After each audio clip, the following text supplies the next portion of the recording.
ഇന്ത്യയുടെ ഒന്നാം സ്വാതന്ത്ര്യ സമരത്തിന് നേതൃത്വം വഹിച്ച മണികർണിക എന്ന ധീര വനിതയുടെ പ്രസിദ്ധമായ പേര് ഝാൻസി റാണി.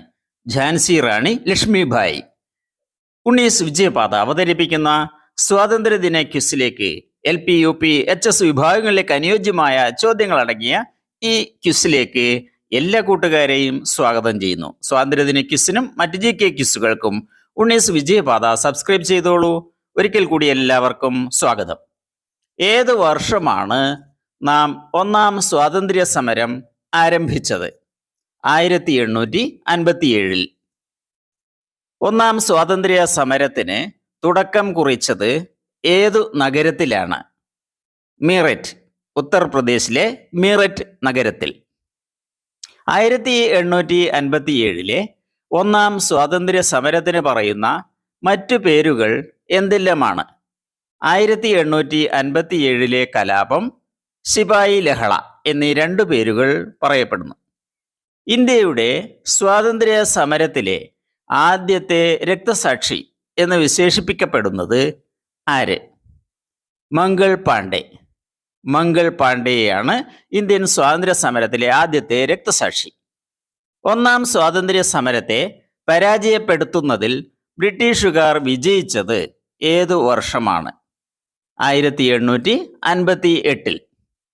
ഒന്നാം സ്വാതന്ത്ര്യ സമരത്തിനു ശേഷം ബ്രിട്ടീഷുകാർ തടവിലാക്കിയ ഒടുവിലത്തെ മുഗൾ ചക്രവർത്തിയുടെ പേര്? ബഹദൂർ ഷാ രണ്ടാമൻ. ബഹദൂർ ഷാ സഫർ എന്ന പേരിലും അദ്ദേഹം അറിയപ്പെടുന്നു. ബ്രിട്ടീഷുകാർ തടവിലാക്കിയ ബഹദൂർ ഷാ ചക്രവർത്തിയെ എങ്ങോട്ടാണ് നാടുകടത്തിയത്? അവർ അദ്ദേഹത്തെ റങ്കൂണിലേക്ക്, ബർമ്മയിലെ റങ്കൂണിലേക്ക് നാടുകടത്തി. ഇന്നത്തെ മ്യാൻമാറിലെ യാൻഗൂൺ പട്ടണം. ഒന്നാം സ്വാതന്ത്ര്യ സമരവുമായി ബന്ധപ്പെട്ട നേതാവായ താന്തിയ തോപ്പിയുടെ യഥാർത്ഥ നാമം എന്താണ്? അദ്ദേഹത്തിൻ്റെ ശരിയായ പേര് രാമചന്ദ്ര പാണ്ഡുരംഗ് തോപ്പി എന്നാണ്. 1858 വരെ ഈസ്റ്റ് ഇന്ത്യ കമ്പനിയുടെ കീഴിലെ ഇന്ത്യയിലെ പ്രദേശങ്ങളുടെ ഭരണത്തലവന്റെ സ്ഥാനപ്പേര് എന്താണ്? Governor general. East India company ഭരണത്തിൽ ആരായിരുന്നു ഇന്ത്യയിലെ അവസാനത്തെ ഗവർണർ ജനറൽ? ഈസ്റ്റ് ഇന്ത്യ കമ്പനിയുടെ അവസാനത്തെ ഗവർണർ ജനറലാണ് കാനിങ് പ്രഭു. 1856 മുതൽ 1858 വരെ അദ്ദേഹമായിരുന്നു ഇന്ത്യയുടെ ഗവർണർ ജനറൽ. ഒന്നാം സ്വാതന്ത്ര്യ സമരത്തെ തുടർന്ന് ഇന്ത്യയുടെ ഭരണം ഈസ്റ്റ് ഇന്ത്യ കമ്പനിയിൽ നിന്ന് ആരാണ് ഏറ്റെടുത്തത്? ബ്രിട്ടൻ. ബ്രിട്ടൻ നേരിട്ട് ഏറ്റെടുത്തു. ഈസ്റ്റ് ഇന്ത്യ കമ്പനി ഭരണത്തിൽ ഏതായിരുന്നു ഇന്ത്യയുടെ ഭരണകേന്ദ്രം? ഈസ്റ്റ് ഇന്ത്യ കമ്പനി ഭരണത്തിൽ കൊൽക്കത്തയായിരുന്നു ഇന്ത്യയുടെ ഭരണകേന്ദ്രം.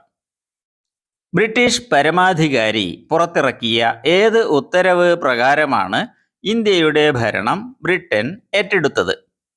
India government act 1858. 1858 ആരാണ് ബ്രിട്ടന്റെ പരമാധികാരി?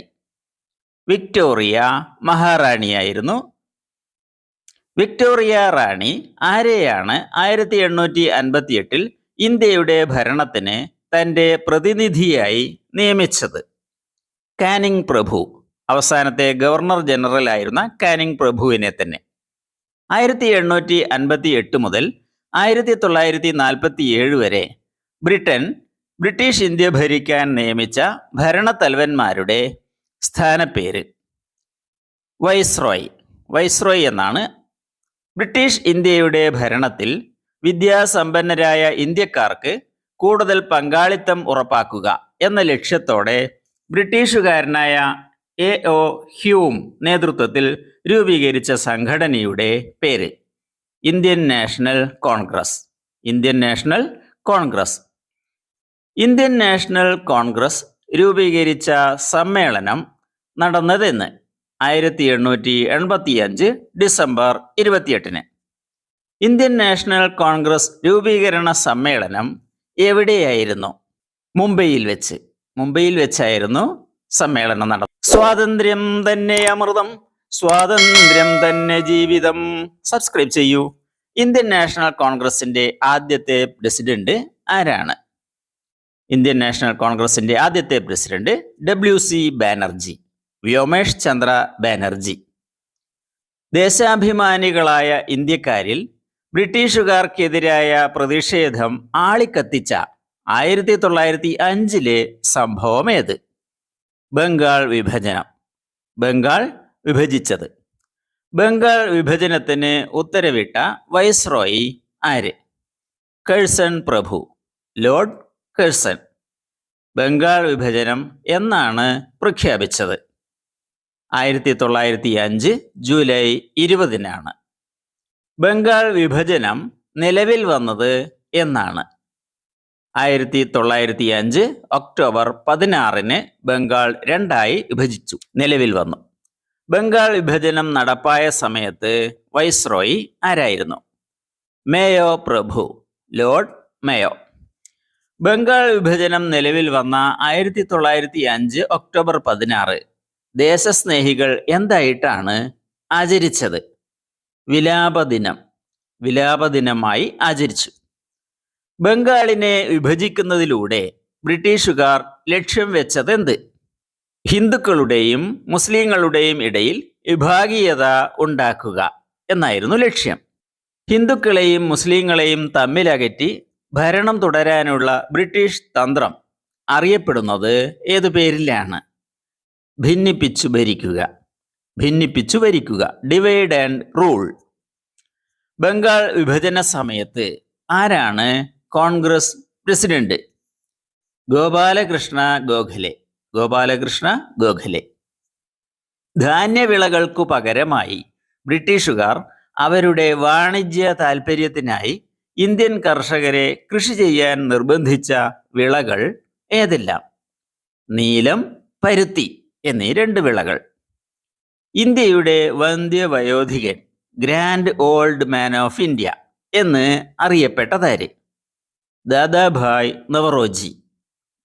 ബ്രിട്ടീഷ് ഭരണത്തിൽ ഇന്ത്യയുടെ സമ്പത്തും ബൗദ്ധിക ശേഷിയും നഷ്ടപ്പെടുകയാണ് എന്ന ചോർച്ചാ സിദ്ധാന്തം അവതരിപ്പിച്ച കോൺഗ്രസ് നേതാവാര്?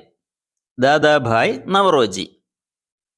ബംഗാൾ വിഭജന പ്രക്ഷോഭകാലത്ത് രൂപം കൊണ്ട പ്രസ്ഥാനം ഏത്? സ്വദേശി പ്രസ്ഥാനം. ബംഗാൾ പ്രക്ഷോഭകാലത്ത് രചിക്കപ്പെട്ട അമർ സോണാർ ബംഗ്ലാ എന്ന ഗീതം 1972 ബംഗ്ലാദേശ് അവരുടെ ദേശീയ ഗാനം ആയി തിരഞ്ഞെടുത്തു. ഇത് രചിച്ചത് ആരാണ്? മഹാകവി രവീന്ദ്രനാഥ ടാഗോർ.